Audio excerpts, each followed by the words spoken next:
You're addicted to your own negative emotion and your negative thought processes.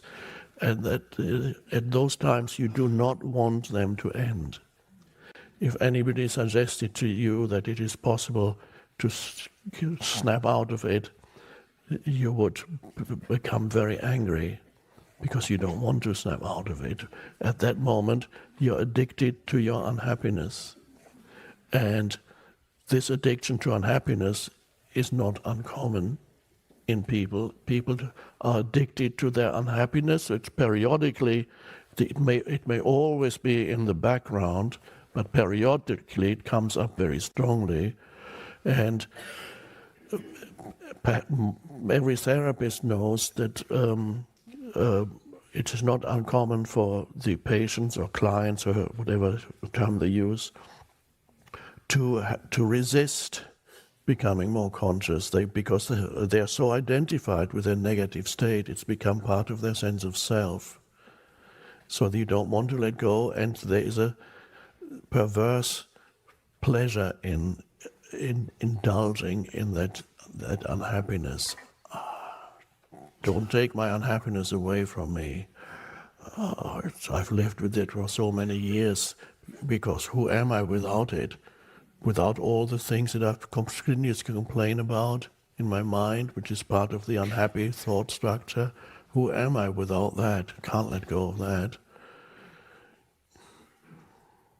That first, what I just said just now, I learned a lot when I started many years ago doing counseling sessions with individual people. And this, the first time when I was working with a lady who had an enormous pain body. It was in relation to her husband. Her husband triggered her pain body even without trying to. Just his mere presence triggered her pain body. And so she complained to me every time she came, all the things that she found so irritating, just can't stand it anymore. The way he eats his food, or the way he picks up the way he chews his food, and then the noises he makes, and the quirks and characteristics, and how he does that, and awful, I can't stand it, dreadful. And gradually we worked towards more consciousness in her, more presence, and she began to realize that the main problem was not her husband, it was her continuous reactivity. The problem was her reactivity, not what the way the husband chewed his food. It didn't. And that was only one of hundreds of things that irritated her. So we were approaching this threshold of becoming aware that you can actually be free of all that. And at one point she suddenly almost shouted and said, but if I let go of that, what have I got left? If I let go of all that, which is all the reactivity in that, that was her life, has been her life for years. What have I got left without that came out of her mouth?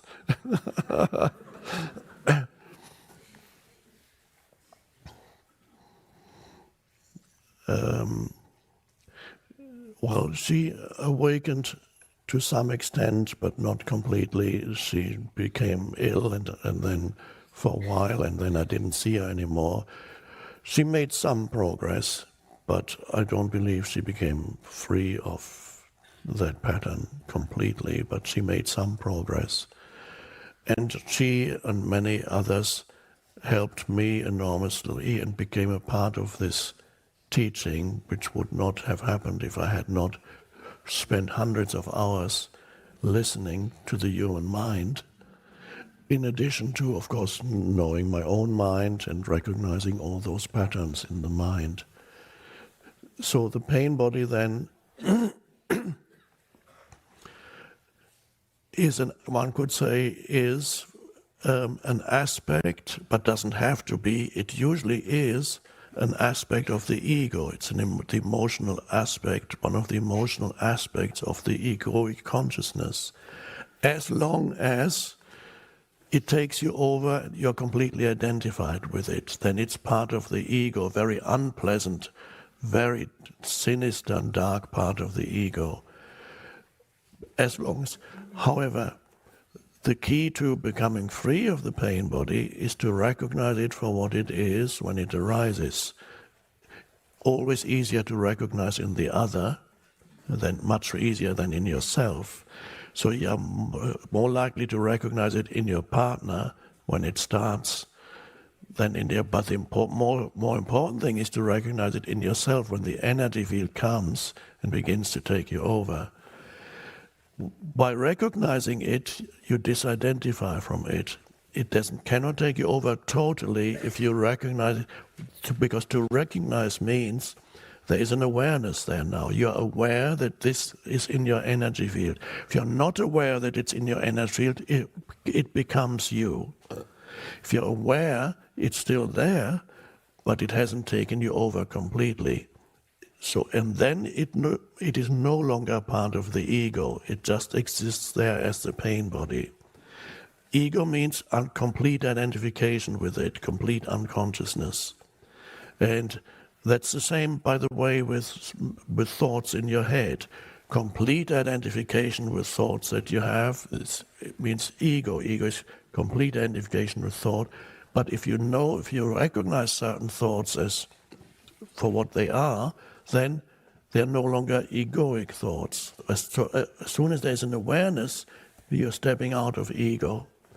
And so to become free of the pain body, even more important than becoming totally free of the pain body, is to be able to disidentify from the pain body. Then really you are, to some extent, already free of being possessed by it.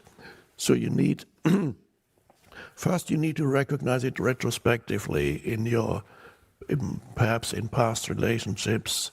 Perhaps you still experience it periodically in present relationships that you have. And so you recognize it for what it is. And then if it doesn't manifest in relationships, if it manifests more through your thought processes, then you recognize it when your thoughts become suddenly deeply negative and you do emotional thinking. By the way, whenever emotion flows into your thought processes, then your ability to be intelligent and think intelligently and rationally gets greatly diminished. When emotion flows into your mind and you think with and through your emotions, then whatever decisions you make on that basis and whatever you say or you do is probably not very intelligent, because the emotion diminishes your IQ. Well, I don't really, it's not really, it's more than IQ. I don't think that much of IQ, but anyway. Mine is quite low, by the way. I just can't do it, these weird tests. Just doesn't make sense to me. And I never found out what my IQ is because I get tired with these tests. I can't, what is this? I can't do it.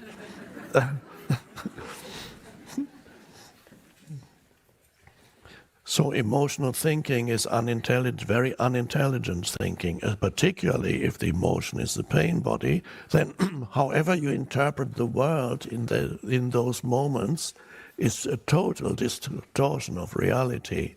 So you would see the world, and the world that includes however you interpret your own life, however you interpret who somebody else is. Anything that you interpret is a total distortion of reality, and you don't know it. And some people make life decisions on the basis of when they're in that deluded state.